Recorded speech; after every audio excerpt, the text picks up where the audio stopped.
চলুন আমরা একটু দেখে নেই যে তাদের আসলে বক্তব্যটা কি, তারা কোন যুক্তির ভিত্তিতে, কোন দলিলের ভিত্তিতে তারা তাদের গণতান্ত্রিক নির্বাচনকে জিহাদের সাথে তুলনা করতে চায়। আপনারা অনেকেই হয়তো জানেন যে এই তারাটা কারা, কিন্তু তারপরেও আমি কেচাল থেকে বাঁচার জন্য তাদের ভিডিওটা দেখাবো না, শুধু অডিওটা থাকবে। আমরা নির্বাচন করি না, আমরা জিহাদ করি।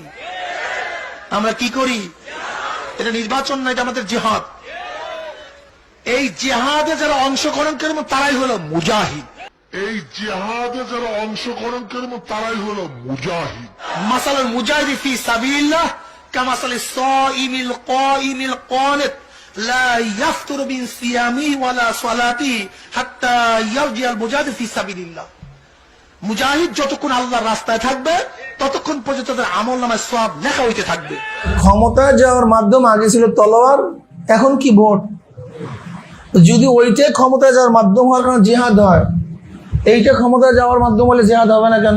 বাহ, কি যুক্তি! মাশাআল্লাহ। এই ভিডিওটা বানানোর আগে আমি এই বিষয়টা নিয়ে একটু ঘাটাঘাটি করছি, কারণ আমার কথার আসলে কোনো মূল্য নাই, বরং আমার চেয়ে যারা বিজ্ঞ আলেম আছে তাদের কথার মূল্যটা আছে, তাদের কথার ভিত্তিতেই আসলে আমি কথাগুলো বলি। তো এই ঘাটাঘাটি করতে গিয়ে এই বক্তব্য সম্পর্কে, এই যুক্তি সম্পর্কে একজন বিজ্ঞ আলেমের মতামত আমি পেলাম। তিনি এই কথাটাকে এইভাবে খণ্ডন করছেন যে ক্ষমতায় যাওয়ার মাধ্যম হিসাবেই যদি জিহাদ হওয়া না হওয়াটা নির্ভর করে। এই দাবিদার হযরত যেমন বললেন যে আগের জমানায় ক্ষমতায় যাওয়ার মাধ্যম ছিল যুদ্ধ করা, এই জন্য সেই জমানায় ওইটা জিহাদ ছিল। বর্তমানে ক্ষমতায় যাওয়ার মাধ্যম হলো ভোটের নির্বাচন করা, সুতরাং এই সময়ে এইটা জিহাদ।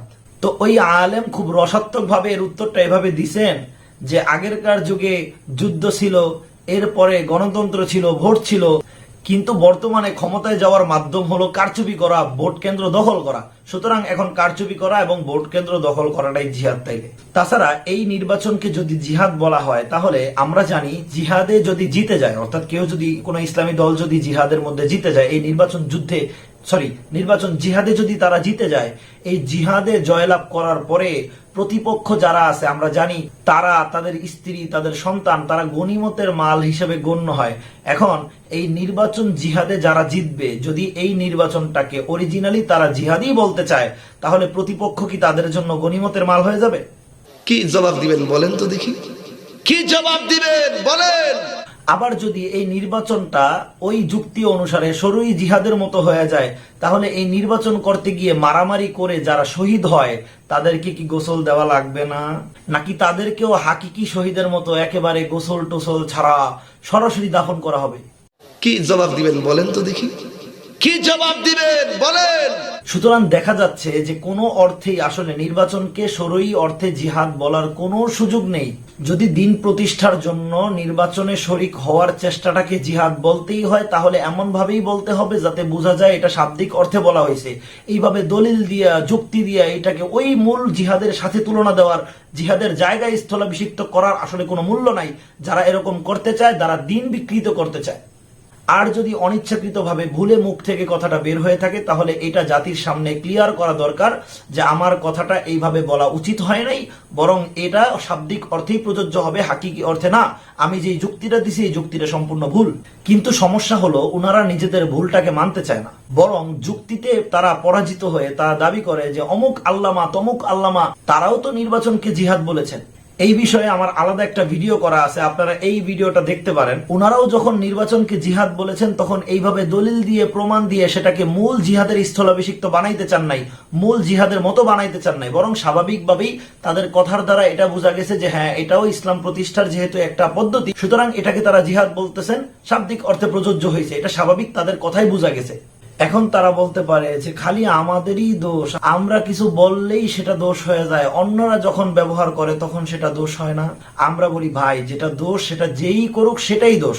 আপনারা যদি জিহাদকে এবং জিহাদের ফজিলতকে নিয়ে নির্বাচনের মধ্যে লাগান, সেটা যেমন দোষ, ঠিক একইভাবে মাঝে মাঝে তাবলিগি কিছু ভাইদেরকে দেখা যায় যে তারা জিহাদের আয়াত, জিহাদের হাদিসগুলো নিয়ে তাদের তাবলিগের মধ্যে ফিট করতেছে, এটাও ভুল।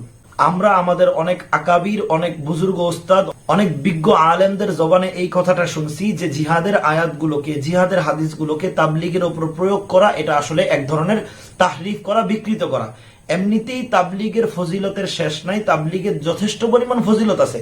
সুতরাং জিহাদের আয়াত এবং হাদিসগুলোকে টাইনা আইনা তাবলিগের উপর ফিট করার আসলে কোনো প্রয়োজনও নাই। একটা বিষয় আমাদেরকে বিশেষভাবে মনে রাখতে হবে, সেটা হলো বর্তমানে যে গণতন্ত্র প্রচলিত আছে, আমাদের সকলের মতে এই গণতন্ত্রটা একটি শিরকি মতবাদ, এবং এই গণতন্ত্রের সাথে একেবারে ওতপ্রোতভাবে জড়িত যে নির্বাচন আছে, এই নির্বাচনটাও একটি হারাম কাজ। তবে একেবারে নিতান্তই অপারগতার খাতিরে, অর্থাৎ এইটাকে চাইলেই এখন পরিবর্তন করা যাবে না, আবার এটা থেকে বাইরে থাকলে আমাদের অস্তিত্ব নিয়েই টানাটানি লেগে যেতে পারে, এই রকম কিছু ওজোরের কারণে ওলামায়ে কেরাম এটাকে সাময়িকভাবে বৈধ বলছেন। কোনোভাবে বৈধ, এটা অনেকটা শুয়োরের গোস্ত খাওয়ার মতো, আসলে হারাম, কিন্তু যান বাঁচানোর জন্য এটা খাওয়ার অনুমতি দেওয়া হয়েছে। কিন্তু এইটাকে তো নিয়ে আমি জিহাদের মতো এত আলা তবকার একটা ইবাদতের সাথে মিলাইতে পারি না। অক্ষমতার ভিত্তিতে জায়েজ হওয়া একটা বস্তুকে নিয়ে আমি ইসলামের সর্বোচ্চ চূড়া জিহাদের জায়গায় নিতে পারি না, তো এটা আমার জন্য অন্যায় হবে। এই জিনিসটা আমরা যদি মাথায় রাখি, তাহলে এই ধরনের কথা আমাদের মুখ থেকে বের হওয়ার কথা না। সর্বশেষ একটা ঘটনা বলে ভিডিওটা শেষ করতেছি।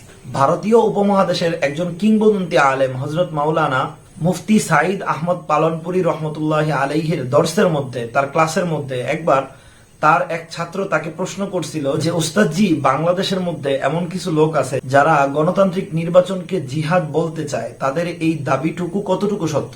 হযরত পালনপুরি সাহেব তার এই প্রশ্নটা শুনেই এমন একটা ধমক দিলেন যে, তুমি মিয়া দাওরায়ে হাদিস পর্যন্ত পড়ার পরেও এই প্রশ্ন তোমার মাথার মধ্যে থাকে কিভাবে? এই প্রশ্নটা তোমার মাথার মধ্যে গ্রহণযোগ্য হয় কিভাবে? তোমার তো এইটুকু বুঝ অন্তত হওয়ার কথা যে এটা কোনো প্রশ্ন হওয়ারই যোগ্য না। অর্থাৎ এই নির্বাচনকে জিহাদ বলাটা এতটাই বেহুদা একটা কথা যে এটা নিয়ে আসলে আলোচনাই করা যায় না। সেখানে আমি বোকাশোকা মানুষ লম্বা একটা ভিডিওই বানায় ফেলাইছি, যেটার আসলে তেমন কোনো প্রয়োজন ছিল না। এটা এতটাই জাহের বাহের একটা ভুল কথা।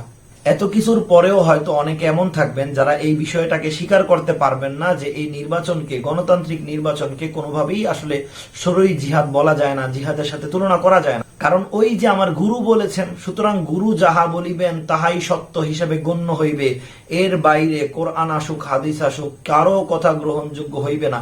এই ধরনের মানসিকতা যদি থাকে, তাহলে এই ভিডিও তাদের জন্য এতক্ষণ ধরে কষ্ট করে শুনছেন ভাই, আপনার কাছে মাফ চাই। যেহেতু এই ভিডিওটা দেখে আপনার কোনো ফায়দা হয় নাই, তার মানে আপনার পুরো সময়টাই লস, আপনি এই জন্য আমাকে মাফ করেন। আর যদি এর পক্ষে আপনার কোনো যৌক্তিক দলিল থাকে, যৌক্তিক কথা থাকে, তাহলে সেটা কমেন্ট বক্সে জানাইতে পারেন। সকলকেই জানাই অগ্রিম স্বাগতম। আসসালামু আলাইকুম ওয়া রাহমাতুল্লাহি ওয়া বারাকাতুহু।